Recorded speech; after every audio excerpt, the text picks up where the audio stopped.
Moving on to another headline story this hour. In response to the Italian city of Milan introducing same-sex civil unions, a prominent Muslim activist has called for polygamy to be legalized as well. The founder of the Union of Islamic Communities and Organizations made the statement on Facebook. He called for polygamy, the practice of having more than one wife or husband at a time, to be recognized as a civil right and for it to be accepted in the same way that same-sex unions are welcomed. The suggestion was met with anger from Italian politicians, and Milan's mayor was quick to distance himself from the Islamic activist. Picardo said crazy things. Not only was I not close to him, but I think his opinions damaged the Islamic world.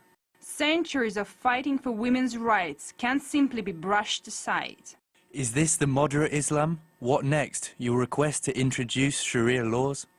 It's a ridiculous provocation. Fortunately, it's incompatible with our laws. This position is crazy. Well, earlier my colleague Andrew Farmer got contrasting viewpoints on the story, one from a political analyst and the other from the founder of a pro-polygamy website. At one level, it's ludicrous insofar as in Italy, this is a tiny minority. Less than 2% of the population is Muslim. Less than that percentage would presumably support this call for polygamy. So, there's absolutely no demand outside of this tiny sect within Italy for polygamy. But at another level, it's also quite worrying, because it does suggest that there are some within the Islamic community in Italy and perhaps beyond who wish to actually impose their values on us. I actually run these two websites, secondwife.com, which is specifically for Muslims. I also run polygamy.com, which is open to everybody, and we have, we're almost touching 100,000 users already. So, and a lot of them are from the UK or Europe, but we do have some users, if not thousands, from Italy. So, David, I mean, if you listen to that, all of them are Muslims. If you listen to that, it's not a question of faith, it's just a question of changing values in our society. I don't believe there is any kind of demand for this outside that very small sect within Italy. You said there's no demand. I reiterate, okay. I have 100,000 people that have signed up. These are 100,000 active users, and that's literally in the past 2 months. It's a person's choice. What has polygamy done wrong to you? What has, I mean, because I can probably apologize on that behalf. What bad negative experience do you personally have with polygamy? I don't have any experience of polygamy, nor indeed, along with the vast majority of other European people, do I.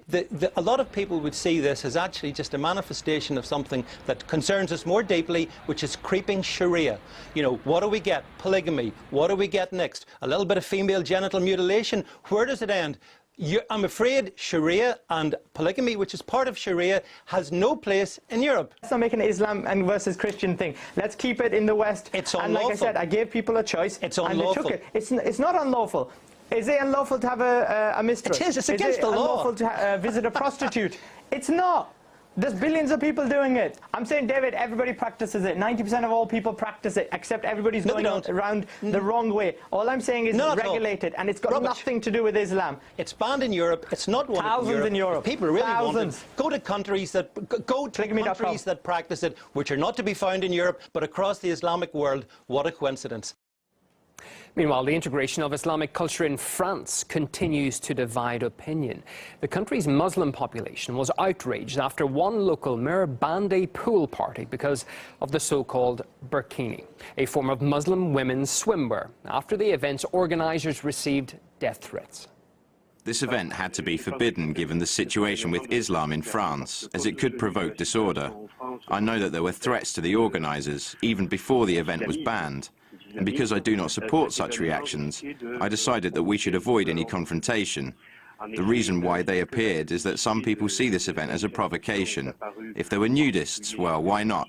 In that case, the event wouldn't draw any confrontation.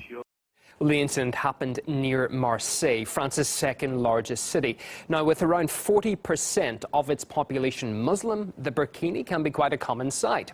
And it's predicted that Marseille will become the first Muslim-majority city in France. We spoke to Marwan Mohammed, the director of the Collective Against Islamophobia in France, about the issue.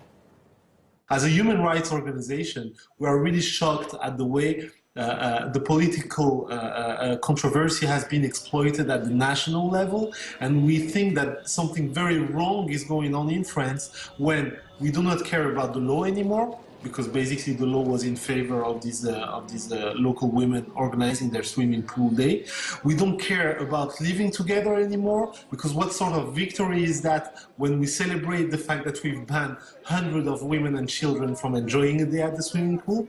And we don't care about respecting individuals who have been targeted with death threats and political pressure.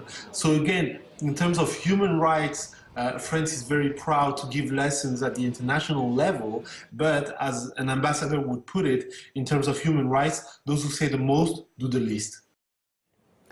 Well, social media has had its say on Twitter. Some have claimed the ban a victory, saying France must remain France, while others have condemned Islamophobic sentiment. Another person said the decision defends the country's secular roots, with others joking the next step is banning Muslim women from other kinds of sport. Ahead in the program, Saudi Arabia is about to get $1 billion worth of weapons from the US, as Washington is ready to replenish Riyadh's losses from the war in Yemen.